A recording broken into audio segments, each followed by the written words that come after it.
if you were to paint a picture of how we look in the international scene as a country, what would you say?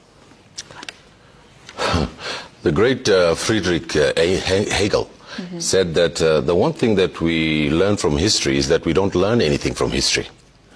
And yesterday, the United Nations spokesperson, in their daily brief, was asked about the kidnapping of Mr. Besigye from Nairobi by authorities from Uganda and Kenya. This is a scar on our foreign image. Kenya has to learn that it cannot, during the day, walk the rope and say such nice things as our senior civil servant on the right here is saying, and then during the night abduct people in the city of Nairobi. That's not diplomacy. It gives us a very bad image, and I'm glad you asked me that question. And it's very important for the public to know that their government is doing the right thing by them. Now, Kenya's foreign policy image has been dented for the last 10 years. Remember, we had President Uhuru and former and Mr. Ruto, who were taken to the International Criminal Court, which put a huge dent into our image. There has been people from other countries who have come here as refugees who have been illegally abducted and sent out of this country. Remember Öcalan a long time ago, and recently there was another Turkish group that was taken out of here, and the worst one now is our brother here from Uganda, Mr. Besigye. So even the Ministry of Foreign Affairs did not give out a statement. We saw the Cabinet Secretary, Mr. Mudavadi, speak in blurbs, which did not tell the Kenyan public that the Ministry of Foreign Affairs was on top of the issue. You know, the foreign policy of this country is the president's foreign policy. It is his policy writ large in the international community. The Ministry of Foreign Affairs and the Cabinet Secretary, they implement the president's foreign policy. They advise him, they tell him, we think he might ask them questions, but it's the president who, as my senior here will tell you in 1 second, who directs his foreign policy. There is nothing much more close in the government to the president as his foreign policy. I also want to say that we cannot have these pillars that do not work as far as when it comes to international relations, the representation of Kenyans abroad. For an example, the quality of our ambassadors is something that everybody is crying about. Every president who comes into office appoints his political party stooges once he cannot find a ministerial post for them, or they have fallen down as a member of parliament. The one thing that they do is that they send them to Poland, they send them to Czechoslovakia, they go and hide them somewhere until the next election cycle. We need to get more professional people from the Foreign Service to fill these ambassadorial positions. I'm not saying that President doesn't have the right to appoint people. And when he does, he has to appoint people like Mr. Midamba's caliber, and not appoint the local guy from the tea shop who gave him 10,000 votes.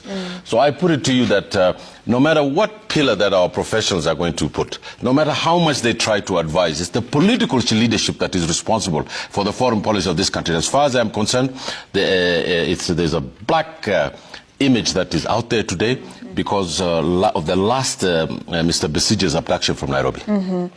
Professor Midamba, Hashi has painted, you know, let me just... Gloomy. A very, yeah, it's a very grim... and that's not what Kenyans expect. You want to look good, you know, in the international domain. I don't know what your thoughts would be let me go to back where we stand. to the pillar, pillar first, before I make any comment.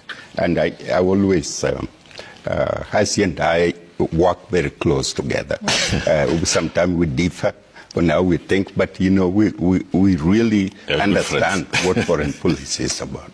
To begin with, I spent many years studying foreign policy, how to construct them in a meaningful way, and the way that Kenya need to proceed.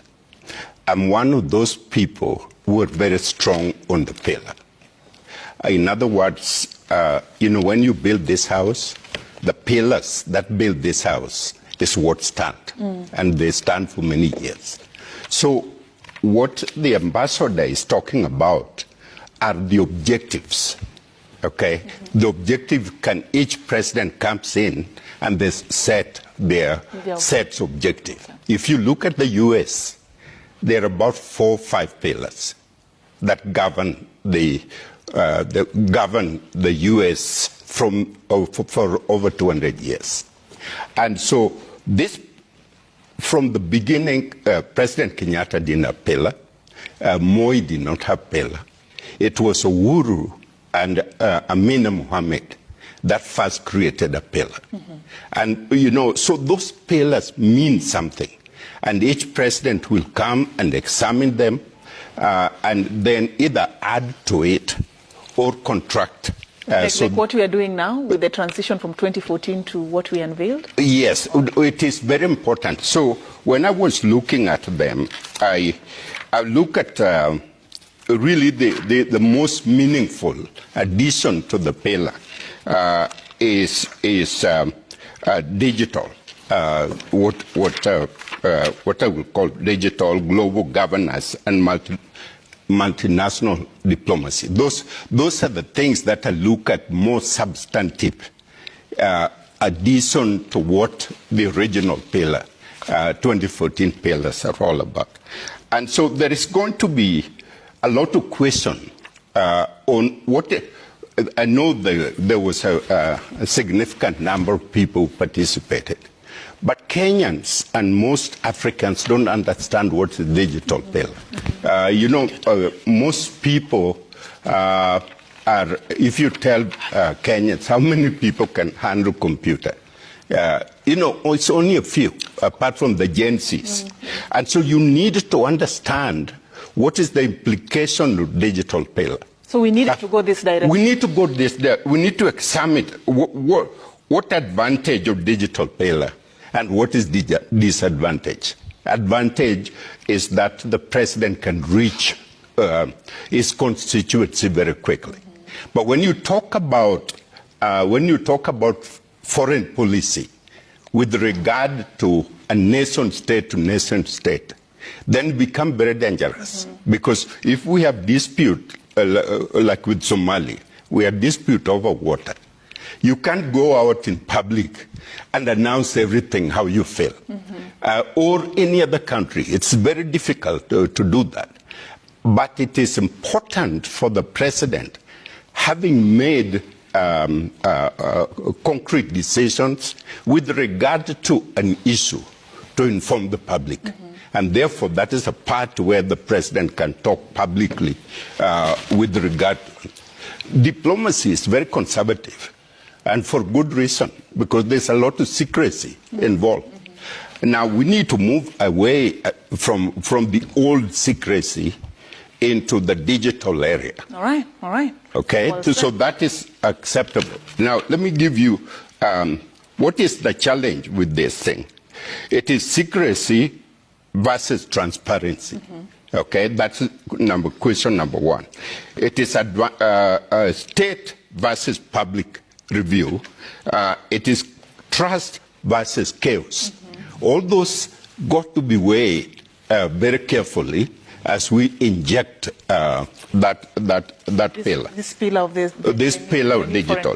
Now, the other one on diplomacy, what was it? Global governance and multilateral diplomacy is basically embedded within the global picture, because what Hashi is talking about is in each area you need experts.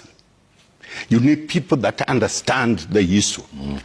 You need people that understand the situation they're going in. And I'm saying that because in America, I was involved with the Kenyans situation so many times.